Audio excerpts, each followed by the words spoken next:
Welcome to another episode of Dose and a Half Cincos. This is episode number 13? 14. 14. Wow, we've recorded 14 of these, and you guys are probably only have listened to 5 of them because the 6th one is not out yet. So, actually, the 6th one is out. Oh, you posted it? I did. Oh, I didn't see that. Okay, well, I need to go back and remember stuff. Yeah. Well, other than that, episode 6 is now out. The date is October 30th. Only like just 6 weeks after it was recorded. 8 weeks after it was recorded. But, you know, it's really all about... I can't lie to you guys. There's no reason. It's really about the process. And, yeah, is it? I don't know. Is it really about the process? Well, whatever. But we're missing Ben. I'm blaming Ben. This was all the episodes that Ben missed it's his fault. Yeah. Because he's not here to defend himself, so this is really convenient. Also, I think we're better without him. I think our chemistry is much better on, I wanted to say on camera, but on cast. Wait, you're not streaming this on Twitch right now? I'm streaming. Hi, Twitch. Hey, hit my subs. I don't know what Twitch people say. I'm not a sub. Hey, don't forget to donate. Once we get to 5 donations for today, Stu will be mailing his boxers to one of... Is that like the bathwater thing from what's her name? Oh, yeah, I guess. We'll be donating some of the water from that Stu will use to wash his hands. Oh, Jesus. Oh, okay. Well, that's not so bad. By hands, I mean balls. Oh, that's a little better. Well, before we digress a little bit too much on things that our listeners really don't... Why don't you fucking tell them who you are? I don't want to, no. Okay. As always, I am your host, David. And I'm Stuart. Okay, now shut up. David, shut your goddamn mouth. I'm serious. I have something very serious to tell you. Are you ready? Okay. Fucking Popeye's sandwich is back this weekend, bro. Boom! Right there. There's your Popeye chicken sandwich. It's back. It's update. Your favorite segment. Popeye's chicken sandwich update 2019. Wow. After a 8-week hiatus of, I guess it's not back. I guess it's not back. Yeah. Let's talk about other foods. The on again, off again. Will they? Won't they? Oh, we should totally do it before Ben comes back and we record another episode. Oh, no. Ben's missing out on this. It's coming out.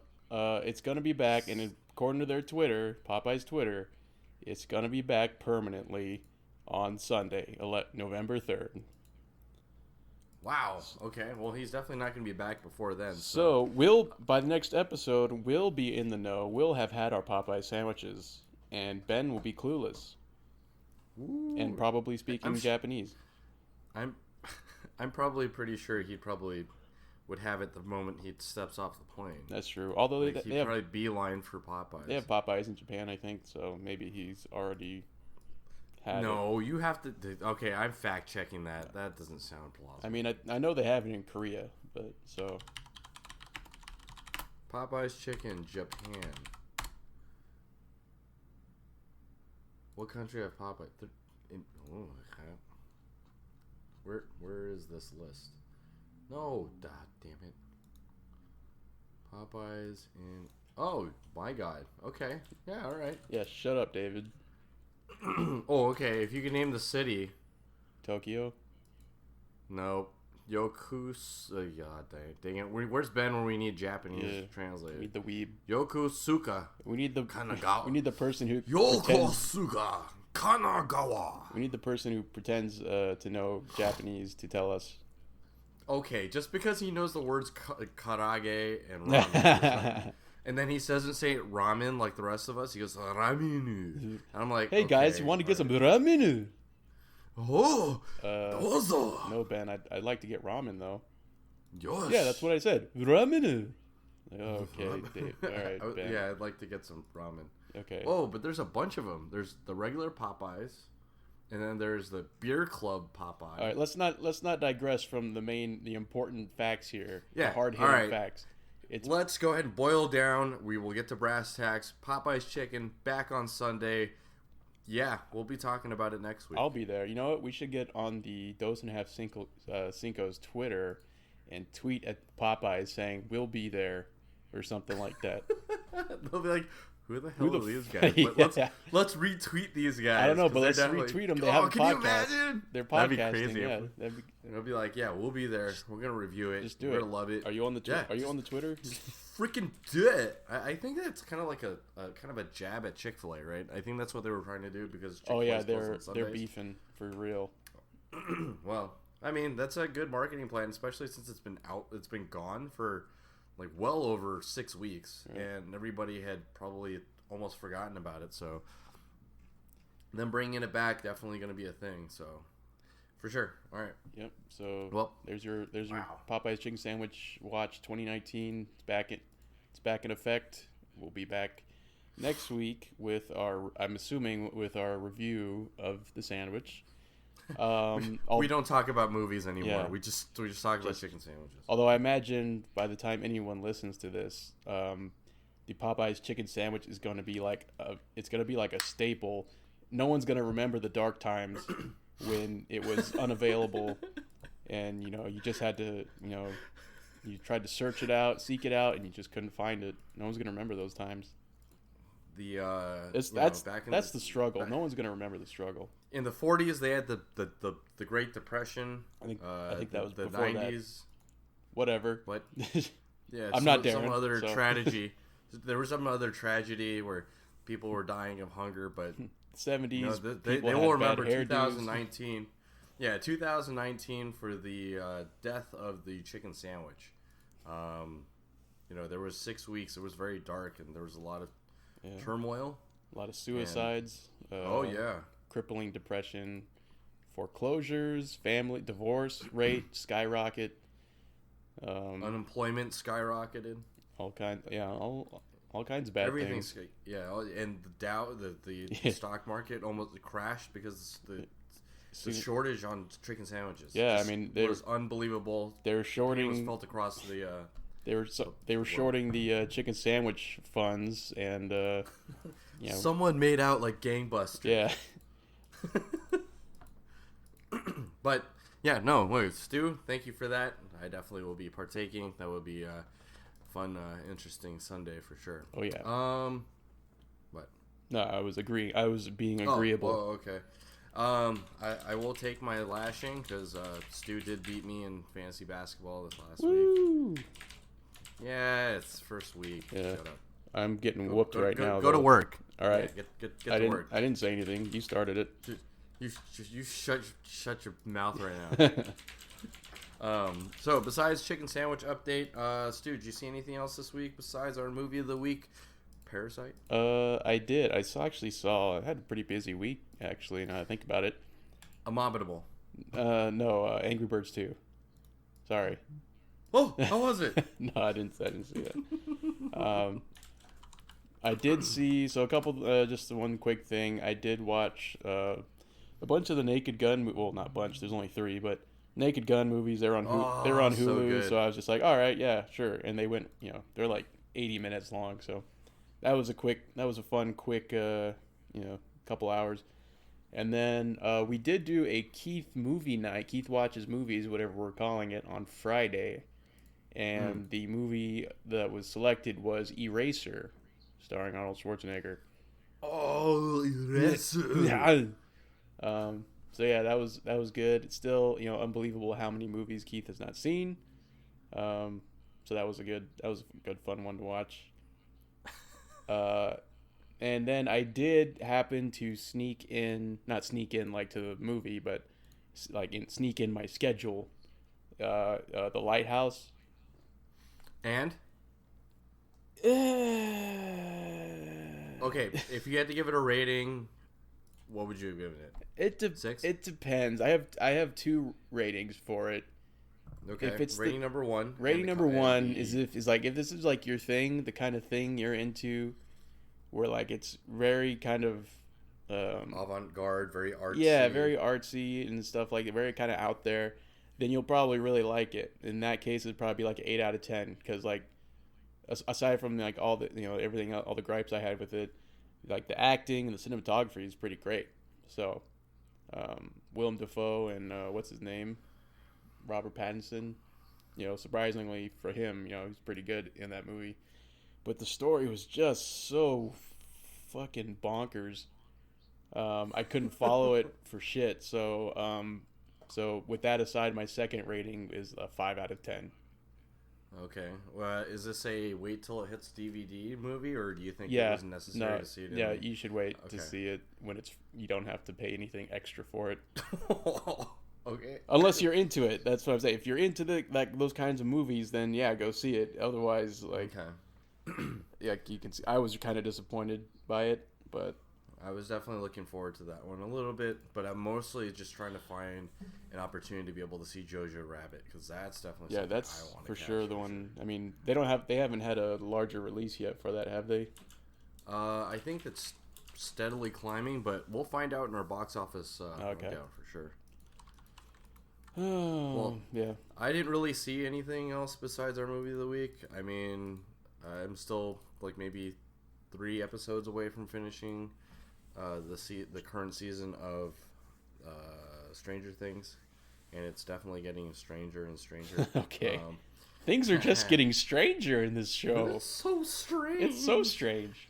Yeah, but but yeah, no, it's fine. But since we're already talking about our box office runner, I guess there's no reason we don't just jump into it at this point, because we know all of our listeners right now are just dying, holding on to the seat of their pants.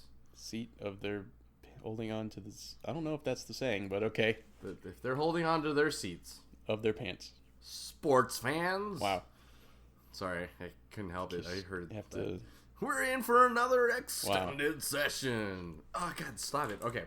All right, we're going to jump right into it. Box office rundown for this week. Some surprises somewhere down the road, but not really at the very top. So number 1 and 2, we repeat again, Maleficent and Joker, pulling in very similar numbers, about $19 million a piece. I mean, not really surprising. If Ben was here, he would say something along the Maleficent's another Disney movie. It's not rated R. It makes a lot of sense why it's number 1. Addams Family makes sense at number 3 because it's a kids movie. It's animated. Wait. You have to mention the studio. Oh, the Warner Brothers Studios for Joker has had a history of really doing well in the number 2 spot, and then the United Artists releasing. I don't even know what the hell that is. Whatever, I don't know who that is. Zombieland is number 4, so they flip flop. Adams was 4th, and then Zombieland moved down, and then a newcomer to the top 5 is Countdown. That came in with 8 million. Black and Blue came in with number 6 with 8.3. Gemini Man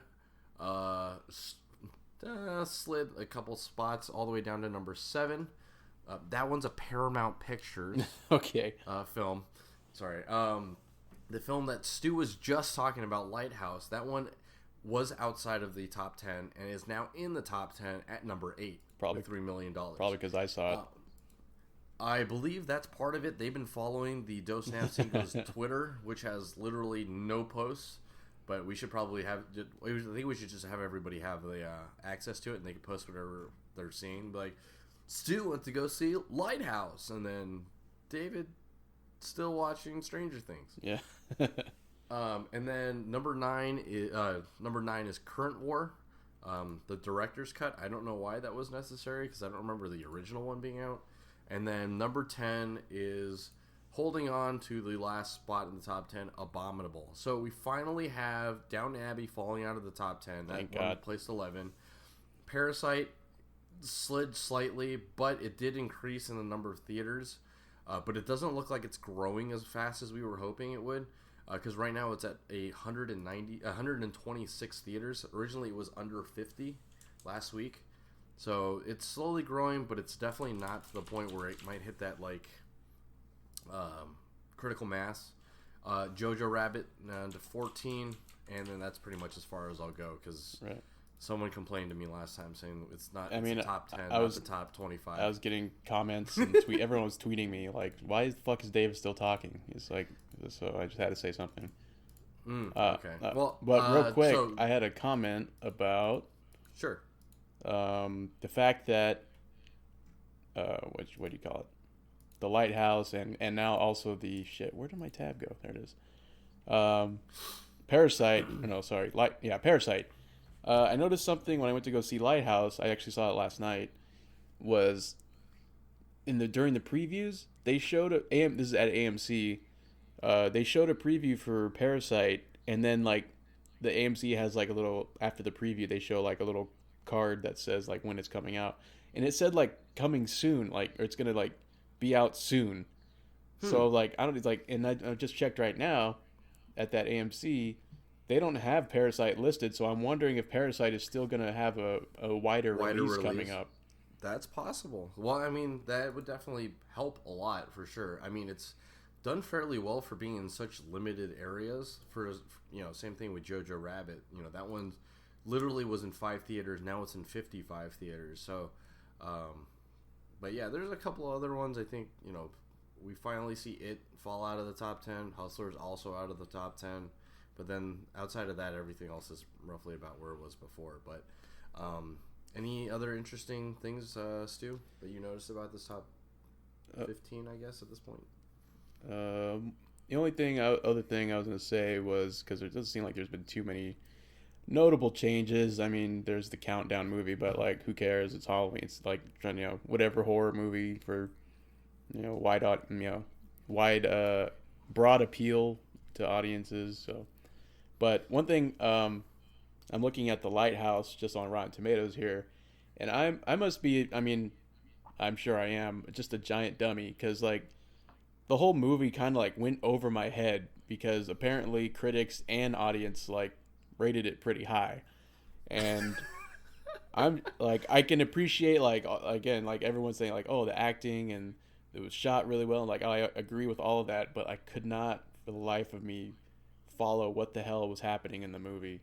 It got so weird that it's just like I don't even know anymore. So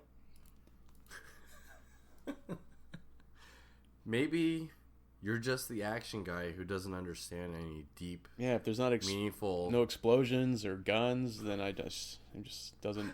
It's all Greek to me then. Well, here's the thing: is you should have noticed the explosion of acting talent on the screen. Very good. I don't want to venture too far, but I wanted to let you know that Jaxie is no longer anywhere near the top 10. Wow, that plummeted real fast. It is number 31 because it lost 2,000 theaters from last week to this week. And for some reason, Once Upon a Time in Hollywood is surging. They have added 1,600 theaters to their release. Wow. I don't know some of these, like, how some of these numbers work out, but I'm just like, well, that's interesting. Also, kind of interesting is Jay and Silent Bob, the reboot.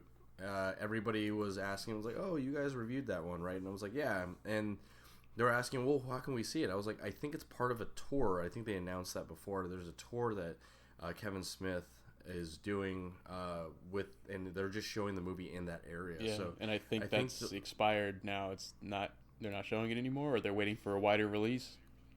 I think they're on the last end of the tour, right? I mean, one more. I think they're coming back to LA. I think at the end of in a couple weeks or so. Mm-hmm. And they said I had a buddy of mine who wanted to go see it, and so I said, I don't know what the release schedule looks like for it. If there's going to be a wide screen release. Because, I don't know, Kevin Smith movies in general are kind of cult classic-y. Mm-hmm. And so, you're probably going to end up with that kind of audience in the first place, or that kind of following when it comes out to that kind of movie. But no, I suggested that he'd see it, and you would have to plan around it, like kind of like what we did. But yeah, other than that, that's pretty much all I got for this. I mean, not too surprised. I mean, Joker has definitely held on for quite some time. I mean, it's been up there for a whole month already. Down Abbey is just wow, Still. $92 million. Yes. Maybe that's the movie of the week for next week. I'm just kidding. Yeah. But yeah. If that pretty much does it, I mean, we got everybody's input on this. We even got a Ben sighting for some reason. And maybe we might see Gemini Man this week. You never know. So, yeah, Stu, you got anything else to add to our box office rundown for this week? I don't know. No, that's it. Okay, cool. All right. Since we don't have to worry about having to give Ben a pee break or anything like that, if you're cool with it, we can just jump right into our next segment. Oh, I'm cool with it. Oh, cool. All right. So, we're going to jump right into our movie of the week. This week was Parasite. This is let's do our best Ben impression. Who's the... Wait, hang on. Didn't he record something for us? He did. And are we planning on... Did you listen to it? I haven't listened to it. I didn't. Did you? Did you? No. I didn't listen to it either. Okay, so what we're going to do is we're going to take a really quick break. Actually, no. Nope. Let's record this without it. So, what we're going to do is we're going to talk about... Yeah, we're going to talk about our movie now, and then we're going to leave a spot for Ben, and then you can hear his thoughts, and then we'll see how close we were during our edit process. All right. I think that's what we're doing. All right.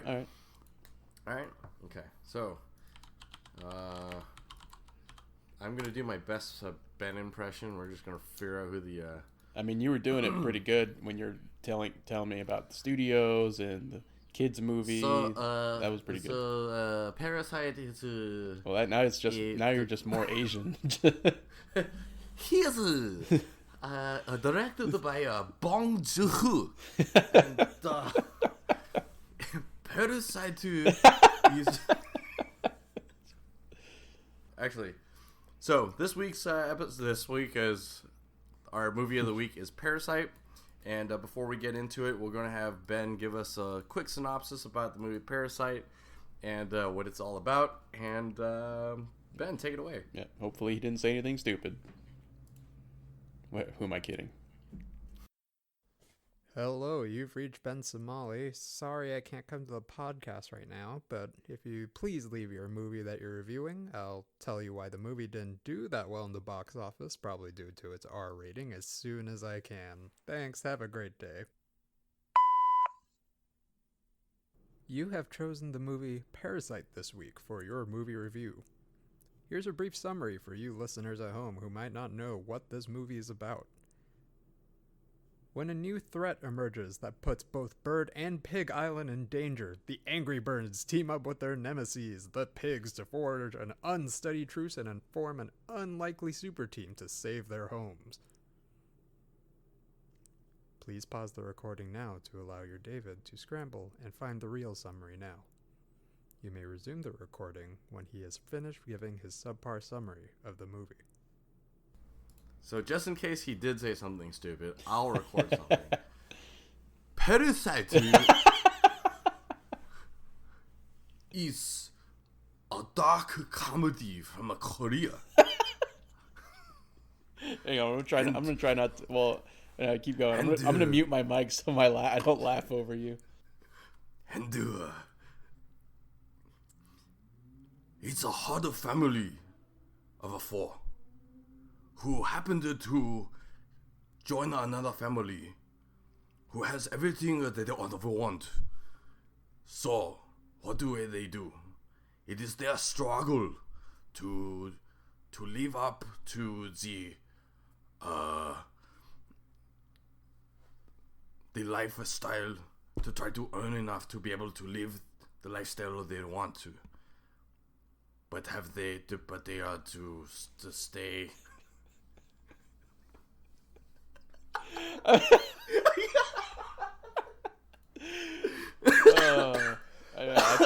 thought I really should have wrote something down. I thought you did write something down for like the first few words there, but then no, I was reading it off the Wikipedia article. Oh shit! Okay. This female stars Song Kang-ho, this Cho Hyun-young, Choi Woo-sik, and Park So-dam. and follows a young man from a poor family. Okay, who this begins is to getting a little tutor. out of hand here. I'm sorry, I can't help it anymore. I'm just gonna review it like this. Okay. So what Parasite's about is it's a small family who's kind of falling on hard times. They aren't living the lifestyle that they want to, and they are just trying to make ends meet. They just by some happenstance ends up happenstance bumps into a friend who says that he needs somebody to take over to be a tutor. Being part of the tutor, they end up realizing that there's this really rich family that they work for, and it's their pursuit of that lifestyle and that pursuit of that living that causes them to do anything pretty much, and to live with the consequences that they And have. I'm gonna stop you right there before you start. Just give away the whole movie. So All right, you know what? We're probably gonna deleting half this shit anyway. okay. So I tell you, All right. So I guess very good. we're just gonna do the rest of this episode in our very offensive Korean accents. So All right, here we go. Ben, that was a fantastic overview. Before we we take it any further, let me find out from Stu. Stu, what did you think about the movie? I thought it was very good. It's a very good movie. Very, very, very good. I got nothing else. That's all I can do right now. No, it was good. I liked it. It was a very... Stuart, what is your rating for this very, very good movie? A plus. No plus? How do you not have a plus? Am I grounded now? Go stick your nose in a corner. Okay. Anyways, I thought it was really good. I think everyone was hyping it up. It's getting really high reviews, and I think there's a very good reason for it. I'm not a foreign film connoisseur, but like just watching this movie, you wouldn't even think that really, other than like they're speaking Korean, that it was like had a foreign film like feel to it. So, and I would definitely say, sorry, Joe, but this is how a foreign film should be done, unlike that trash heap City of God. Sorry, Joe, don't hate me. But this movie was way better than that. Okay. So yeah, it was funny. It had its charming moments, and it also had pretty good, pretty suspenseful moments. So overall, it was a very good movie. I'm giving it an 8.5. Ooh, okay. And I'll get into still holding out for the 9 and the 10. I wanted to give it higher, but I'll get into that in the spoilers. Okay. All right. Well, we'll jump in. We'll let Ben give his rating for this one, if he had one. I think Ben would probably give this one a 9. I think so. If not, he might break out something even higher. Whoa, 11s are not allowed on this show. I mean, there's 9.5. I really like this movie. It was a movie I wasn't ready for. It finds a way to plant a false sense of security, mostly with its surprising sense of humor. Actually, I didn't think it would be so funny, but I really liked most of the parts with the English that they randomly throw in, because he's supposed to be teaching English, and they just say all these zany English phrases. But yeah, it lures you in, right?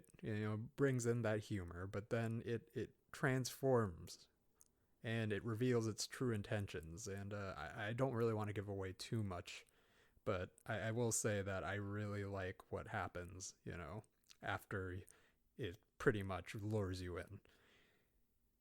What I really like about the movie is, what I like most about the movie is its sense of relativity, even when we're dealing with a foreign culture to our own. This whole story is taking place in Korea, but it's something that you as the viewer can understand. The main character family, you understand what it's like going through all that.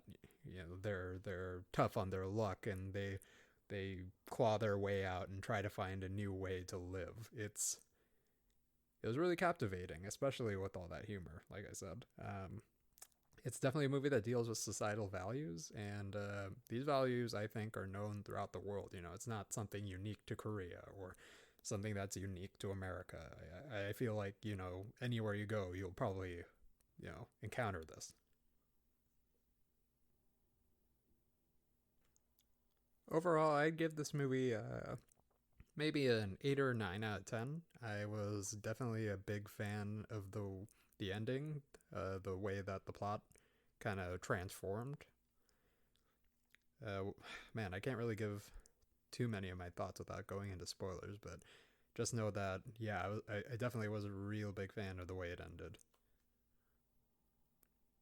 For me, I definitely agree with you. This movie had a little bit of everything, and it was one of those where I never worried about the pacing. Story was fantastic. You definitely got a really good acting out of it, and there was so many. It was so great to just be able to see just how different each family was based on just the acting alone. Like, you could tell the desperation in certain settings, and then also just how envious, why they would be so envious of the other the rich family that they work with. So for me, score, I'm giving it a 9. I haven't seen a 10 yet, but I could probably give it a 10, but I still feel like there's still something else out there that I want to give a 10 to. I'm going to hold on to that. But yeah, we don't go throwing 10s around willy-nilly. So I know. 9s, sure. I'll throw 9s around all day long. You know, if you ask me for Angry Birds 2, 10 and a half. 9.5. And then Abominable, 10. And 3/4. Wow. But yeah, I think it was a fantastic film. I definitely think it deserved all the hype that it got because it was just such a completed. This is what filmmaking is all about: is telling a story and then from start to finish, and just capturing you the entire time. I didn't even realize that it was over 2 hours. So that's how I know it's a good film, is usually when that happens, when you're not like checking your watch to see how long you've been watching this for. So but yeah, it sounds like we all enjoyed this movie thoroughly, and unless of course Ben didn't, and totally. Wow, can you imagine if Ben gave it a 5? It's like we're here going, yeah, we all thought it was great, and then Ben's what? You are like this film? Why? Dishonor. It is a failure. It's a dishonor. Yeah, so I don't know what Ben's gonna say, but I would predict that he is favorable. He has a favorable opinion of this movie. Yeah, out of 1 out of 10, I'm sure he gave it a Popeye's chicken sandwich. All right, real quick, before we move on, I want to place like a wager with you. Okay. In terms of, since we both haven't listened to what Ben has recorded, how many times do you think he name drops or studio name drops in his review? Ooh. Are we doing over under, or we have I guess over under would be the only thing to make sense, right? No, or we can do we should totally do Price is Right rules. What's that? You pick a number, and then if I pick it lower than you and it's not, then I win. So if you pick one below me and like an asshole. All right, I think we have to do it at the same time. I kind of like over under, but okay. Okay, all right. Over under. Wait, name drops. Are we talking about completely or each one of them? Just like the total number of things he name drops, whether it's director or actor or studio. Ooh, okay. So yeah. All right, so I'm calculating a number in my head. Obviously, I feel like this, right? 2. Over under 6. So you're saying more than 6 or less than 6? I'm saying less than 6. Damn, that's kind of gives me no wiggle room there. Or you could pick a new number and then you could see. So what can I say? Like over 3 times, like, or what happens if I? That's not much of a wager. Oh, okay. All right, how about this? You pick a number. Okay. If whoever's closest. All right. I think it's gonna be 5. All right. I'm gonna say 3. Okay, so 3 name drops. So if he name drops a director, that's 1. If he names drops an actor, that's 2. If he drops a studio, that's 3. Yeah. So I need him to name drop at least 2 actors, a producer, 2 actors, and a director. Yeah. As long as it doesn't matter what it is. It can be 5. If he names 6 actors or 6 studios. Does it count if he names a film that the director had also directed? Oh yeah, I would say so. Yeah. Okay, so any name dropping things that Yeah. me and you probably are like, Have no there he idea. goes Have again. no idea. Okay. Yeah. Then yeah, I'm comfortable with 5. All right. Cool. We'll find out when we edit this episode. we should make Ben edit the episode. That'd be so great. But yeah, it sounds like I enjoyed the film. Stu enjoyed the film. Those are the opinions you guys really care about, anyways. I mean, Ben's just gonna read something off the Wikipedia. I mean, shoot, I can do that too. This movie was directed by Bong Joon-ho. The story was written also by Bong Joon-ho. I love Bong his name? I love Bong Joon-ho. This was distributed by CJ Entertainment, which is a huge conglomerate in Korea. You're taking up Ben's. You're stepping on his toes here.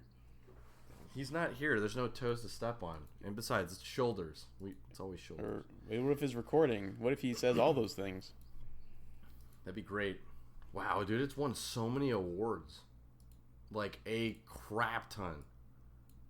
Well, why don't we discuss some of that in the spoiler zone? All right. Well, I guess I'll join you if you're going. Packing my bags. Oop. All right. Heading to the spoiler zone. Let me just stuff this in my duffel bag. Come on in, people. We're going over to the spoiler zone. You've been warned. We're going into the spoiler zone. ASMR. Yes. All right. We're in the spoiler zone now. You can take off your protective earpieces, and let's talk about it. All right, Stu. Why 8.5, not 9, or not 8? So, I mean, I think it's pretty clear. We've established in our long run of this podcast that I am the dum-dum of the group, right? I'm the dum-dum, right? I don't think so, but okay.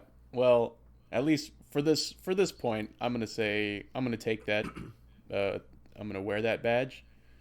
And I don't know, maybe I'm not the only one. Was I the entire movie, even almost up to the end? I was waiting for zombies.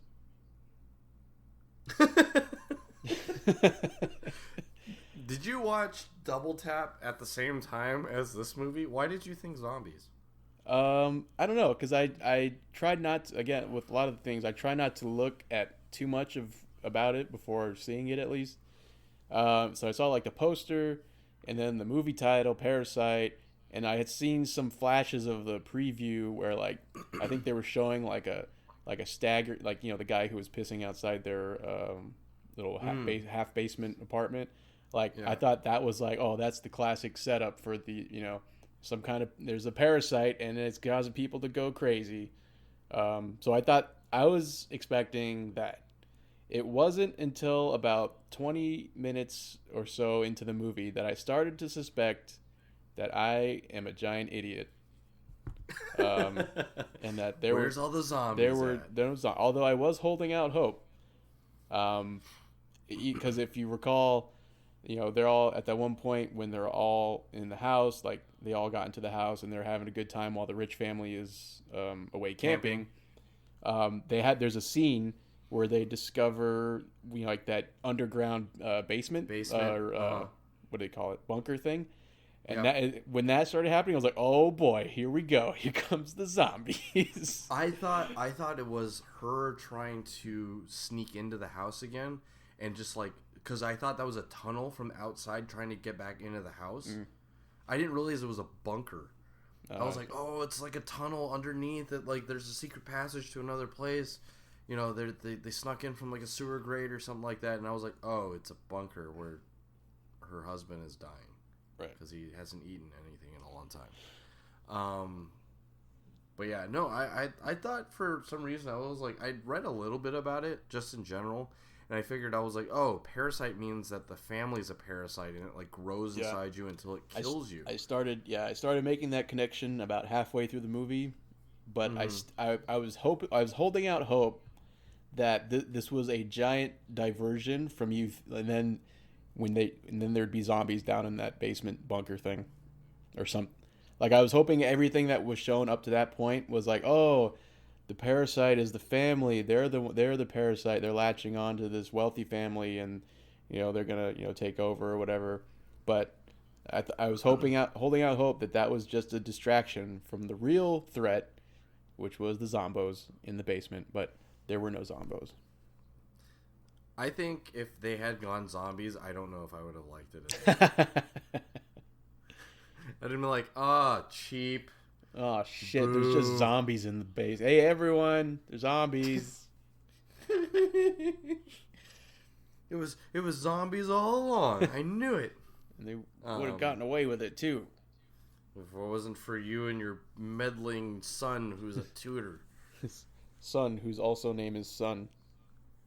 Oh, got him. Wait, was it really? No, I don't know. I don't think so.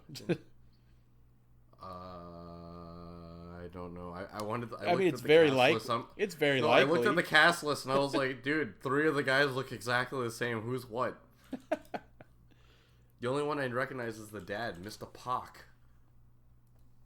Wait, what's he from? Is he from something? No, I only recognize the him because of the name. Oh.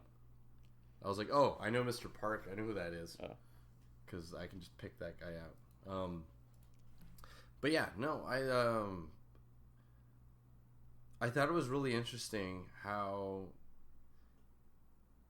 they... You can do it, David. Oh, man.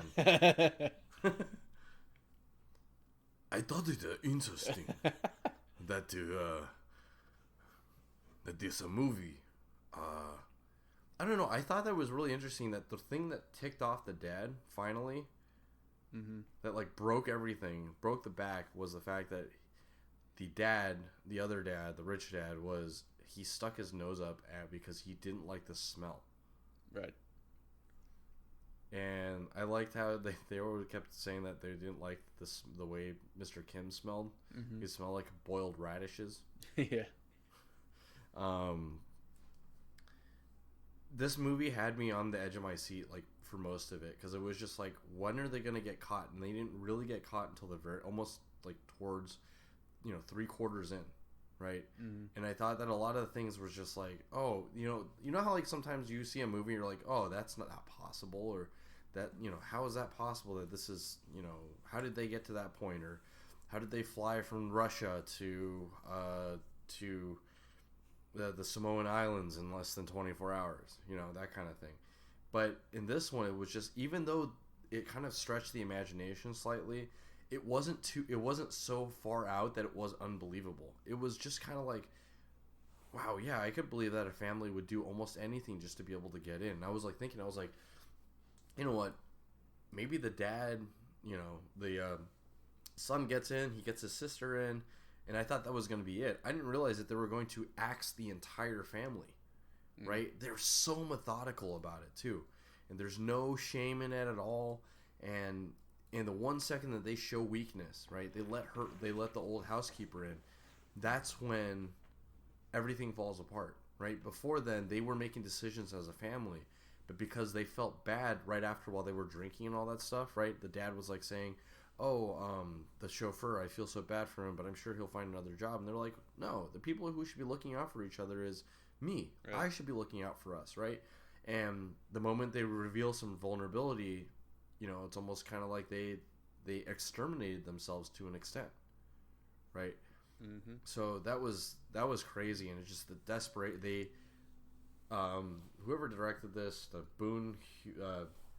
Bong Joon-ho, I don't know. Bong Joon-ho. That sounds about right.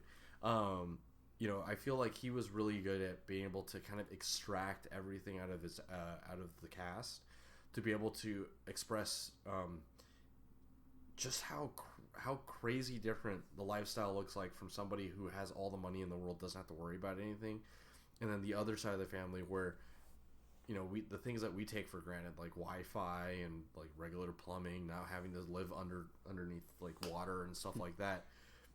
Yeah, but we take those for granted, and you just kind of see the human, like how human it makes you. yeah, but surprisingly, despite how poor you might be in Korea, you always have the latest handset. Oh yeah, Samsung throws the Galaxy 8 away when the 9 comes out. Every citizen in Korea apparently is just like a beta tester for the next model. They just give it out. They just send it out. It's like government requirement. Yeah. Just like it's like you have to do your military service, and then also here test this Samsung Galaxy S11. Yeah. I mean the whole story is just it was really good from start to finish, just to be able to see the progression and what they were willing to do. And then at the very end, just how they wrapped it up with the son eventually how many years did his dad live in the freaking bunker? Probably for him to grow up and get a college degree, get enough money to be able to buy that house. That house wasn't cheap. Yeah, that, and I'll since we're on the subject of the ending, that's kind of where I wanted to. So I didn't dock it so much for my whole idiotic No zombie zombies. thing. My problem with it, the reason why I kind of dinged it, because otherwise I probably would have gave it a 9, is like I thought the ending I liked. It was very like I like how when I watched it, I liked how it ended. But then I was kind of thinking about it after the movie, and I'm just thinking like, is it? I mean, how does nobody go like, hey, remember this guy who was involved in this this long-term grift and that ended in a multiple homicide? Like, anyone remember like that kid who was involved? He's now buying the same house that this happened at. Like, is that not is no one curious about that? Or I don't know. I thought it was a little odd that like But it ended like no one else seemed to care. Maybe they probably figured he became more simple because he got killed. He got hit in the head a bunch of times with the rock. So I think they probably were like, oh, he can't make that. It'll be fine, or maybe he just wants to go back or whatever. But I thought the rock was a really interesting choice as full circle. How Min gave it to him at the beginning, and then how he laid that in the lake after he was done. And yeah, overall I thought great film. Definitely a lot of really great moments, and it kind of made you just feel something for this family, that it was just like, man, if I was in that situation, I think I'd probably do something very similar too, right?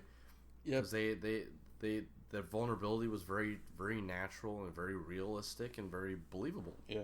Plus, it seems like in the Korean culture, if you're not one of those like university students, then like it seems like I guess you're shit out of luck, which was kind of the case for the main character's name. I don't remember. They all have. It's hard for me to keep their names straight. The son character. He was, I'd see him. So here's the thing. I walked in like a few minutes late because apparently it takes like an hour to go from my house to Buena Park on a Saturday morning now. Thanks, Southern California.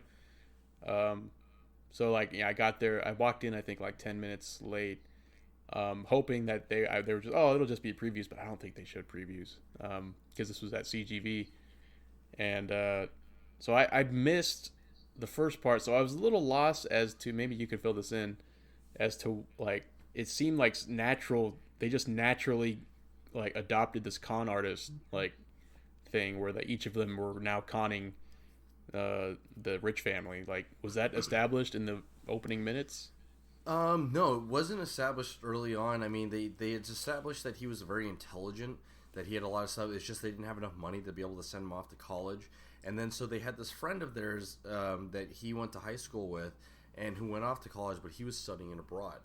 And so he told him that, he wanted somebody he trusted because he fell in love with the girl. And then he wanted to marry her after she graduated high school. And so he was tasked with like watching over the family, and he came with like really good recommendations. But the only thing was he didn't go to college, so his sister was a really good like artist and was able to use like Photoshop. Oh yeah, I saw all that part. Okay, I was okay. I think the part I walked in on was when the family was receiving the rock thing. That was first. That was when I first walked in. Okay. So when they started like instinctively grifting this family, I was like, wait, did I miss something? Where they're like, this is a family of skilled con artists, or of roaming con artists or something. So I was a little confused there, but I kind of just left it alone because I was like, well, I was a little late. So, but no, you didn't miss anything. It wasn't established like that, but I think they just realized like they conned their way into getting one, and then they realized, it was mostly because the family, they realized the mom was simple. Mm-hmm. So they mentioned that a couple of times. They're like, oh, she's very simple, so she's very gullible.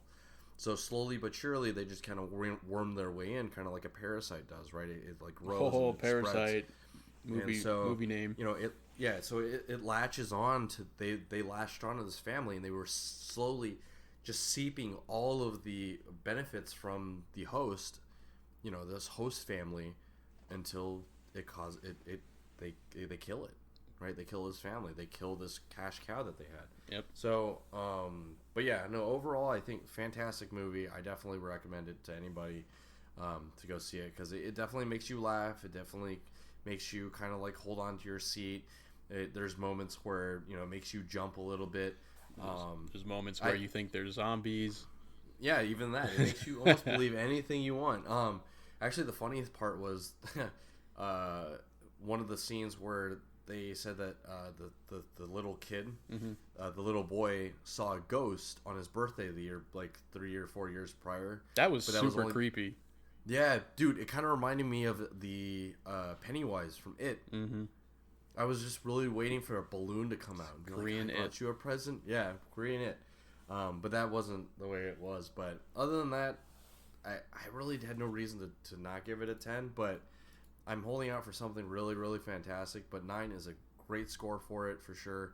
Really great film. Definitely would suggest a lot of people to see it. I've been telling everybody that I know. I'm like, dude, you need to go see this. I know that if you may not like, subtitles or any of that stuff, but really fantastic film. I definitely feel like it definitely deserves a lot of the accolades and praise it gets, and I hope that it will continue to keep doing so. Yeah. No argument here. All right. Anything else you want to add, Stu? Only that CGV's premium seats must be designed for tiny Asian people because they were billed as like the reclining seats and everything.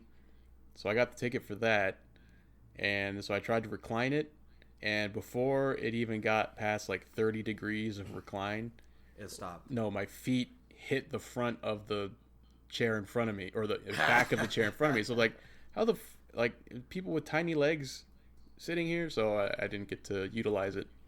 We only service our clientele for our Asian movie. You have a white guy too tall. Yep. You are stand in the back. I guess so. Yeah. So, but yeah, I mean, yeah. But I mean, it wasn't all bad. I got to go to Kitakata afterwards. Oh, nice. So it's always a shout out to Kitakata. Shout out Kitakata. Ramen boys. All right, ramen boys for life. That's right. So, well, if Ben doesn't have anything, well, Stu, if you don't have anything to add, I'm sure we'll probably pepper in Ben's commentary here. Yeah, or we'll chop it up, make him say stupid stuff. Oh, dang, what was it? Oh, sweet can. What? That's it.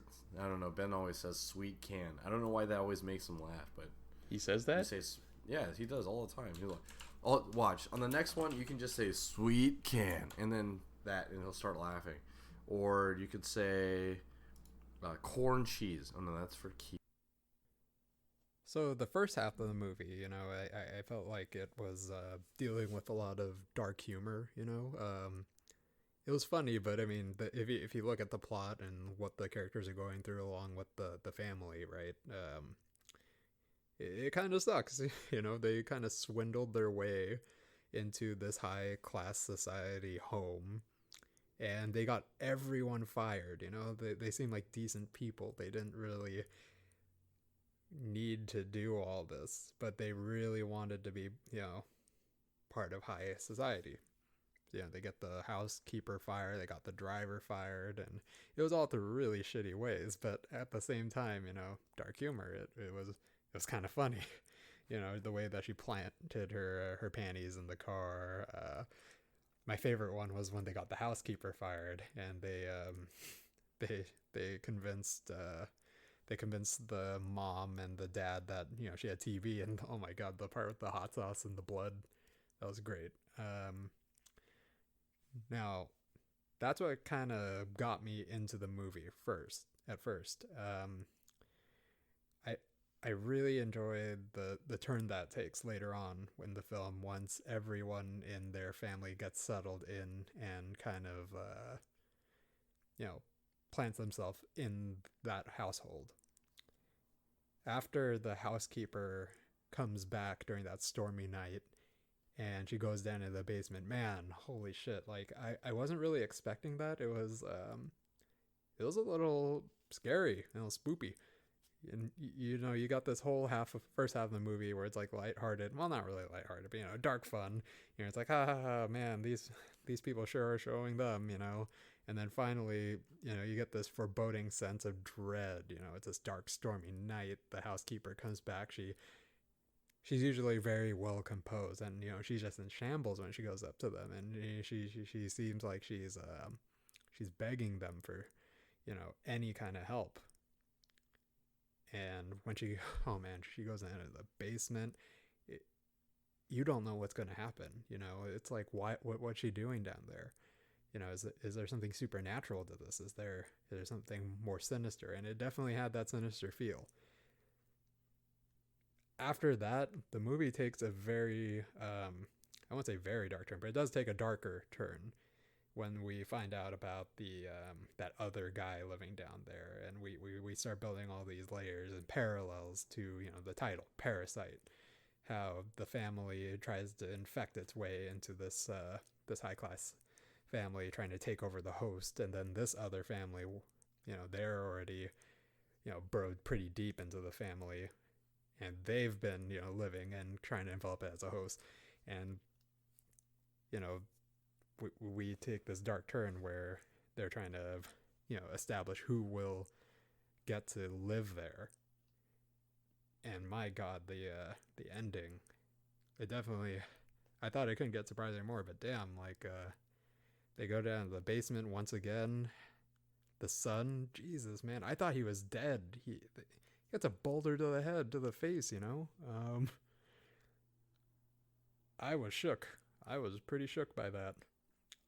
And I really, really like the ending when we get this parallel to even the U.S. and Native Americans, right? How the U.S. is this parasite, and they go and try to establish themselves with the Native Americans, and they're all dressed up as Native Americans at the end. And pretty much at the end of the movie, when what was it? The father, right? He goes and he, like, you know, flees like a cockroach, but he goes back into the house to live the rest of his days. And the son has this disillusioned fantasy of going to, you know, save him by getting enough money to buy him out. That's how I interpreted the ending anyways. And how the son is just pretty much fantasizing about hopefully saving him, but we'll never know if he does it. So yeah, I really, really enjoyed this film, and I hope you guys did too. Also, probably, David, I'm going to go on a limb and say you hated it. And, you know, you can go suck a bag of dicks, all right? I could call that shit in Japan. Fuck you, David. Well, whatever it is. But, you know, fantastic movie. Let's talk about the movie that we're going to do for next week. I know that Ben's not here. So but, he doesn't get a say. That's right. It's going to be Abominable, finally. Oh, God, no. What have I done? Ben, help. Help me, Ben. Okay.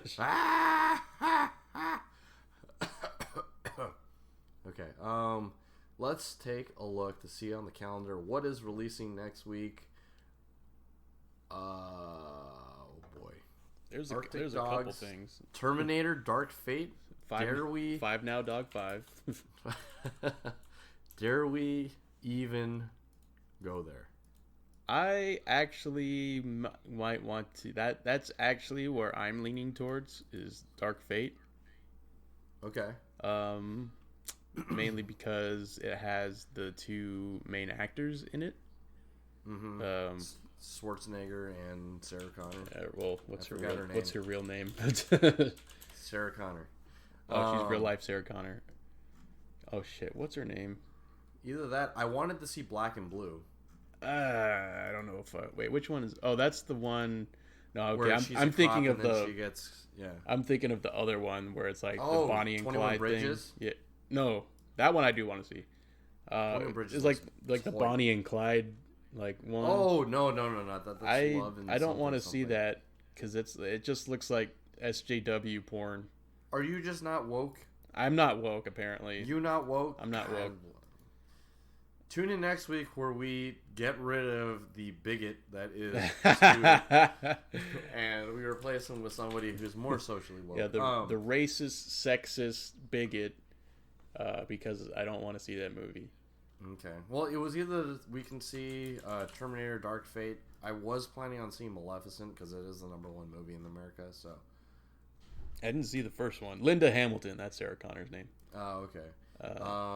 And then there's. I think that's pretty much it. I mean, Black and Blue is up. I mean, grabs. if we're I think I saw that. I think The Irishman on Netflix is releasing this weekend. Oh, nice. My dad wants to see that. So that'll be a good one to watch. Although I don't know if we'll do an episode. Maybe we won't do a full episode on it since it's just going to be on Netflix. How about this? We will say Terminator: Dark Fate, and then if The Irishman's really good, we'll just audible to that. Or we can do both. Yeah, let's do both. Oh, another double feature, double tap. Well, here's something I was looking at what movies were coming out. Something about Terminator, which I did not realize because I know a lot of the intermediate Terminator movies, or not a lot, 1 or 2 of them were no longer considered canon in the Terminator saga. Mm-hmm. So for anyone who's interested, it goes Terminator 1, Terminator 2, Terminator 3, Rise of the Machines, Terminator Genesis, and then Dark Fate would be the next one.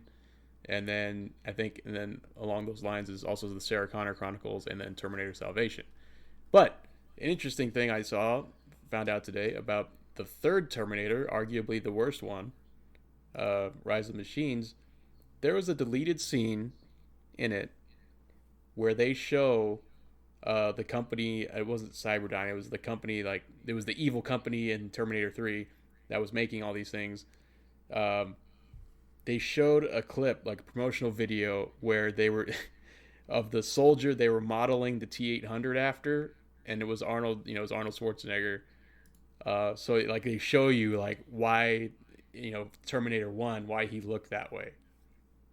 Or why the Terminator looked like Arnold Schwarzenegger. So I thought it was pretty funny, but unfortunately it was a deleted scene. So, I think that would have probably helped tie things together. It's been so long that I've seen any Terminator movies, but so I'll come in with a fresh perspective for sure. So let's just call it Terminator: Dark Fate. Ben, you better see it, and you better have a chicken sandwich. If not, you're off the podcast. Well, heard it. I'd rather he didn't have a chicken sandwich so we can rub it in his face. That's right. We're gonna kick him off the podcast. Or that too. Okay. Yeah. Just eat it. Shove it. Shut up. Suck it. Put it. Okay. So, join us next week where we'll be reviewing Terminator: Dark Fate. That'll be our movie of the week. Make sure to tip your Reiki masters, and we'll see you next time. As always, I'm your host, David. And I'm Stuart. I'm Ben. Oh. Thanks again for joining us, and we'll see you next time. Bye. Bye.